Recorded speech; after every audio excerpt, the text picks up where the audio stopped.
এখন আমার প্রশ্ন, নির্বাচনটা তো হয়ে গেল, এটা অনেক সহজ ছিল কিনা আপনার কাছে? আর এই প্রশ্নটার একটা ছোট্ট লেজ হলো যে এরকম, যে একটু অভয় দিলে বলি যে আপনাকে কোনো এই 200-র বেশি আসন পাওয়ার জন্য আপনাকে কোনো ইঞ্জিনিয়ারিং করতে হইলো কিনা?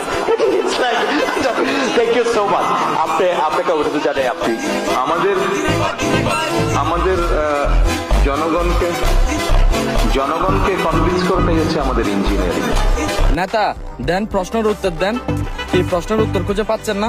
নেতা আপনারটা না হয় মানলাম, আপনি লন্ডনে ছিলেন তাই আপনি প্রশ্নের উত্তর খুঁজে পাচ্ছেন না, বা কি বলবেন সেটা তাৎক্ষণিকভাবে মাথায় আসে নাই। কিন্তু আপনার পাশেরটা এমন করে কা হাই চালাক, হঠাৎ করে সবার সামনে কি একটা প্রশ্ন করলো, যে প্রশ্নের কোনো উত্তর আমাদের কাছে নাই। মানে সেই পারতেছে না চেয়ার থেকে উঠে সাংবাদিককে ধরে জিজ্ঞেস করার জন্য, তুই এটা কি প্রশ্ন করছস? কিন্তু জনসম্মুখে ক্যামেরা অন ছিল তাই কিছু করতে পারলো না। আর যদি ক্যামেরা অন না থাকতো, জনসম্মুখে না হইতো, তাইলে ওর এতক্ষণে অনেক খবর হয়ে যাইতো।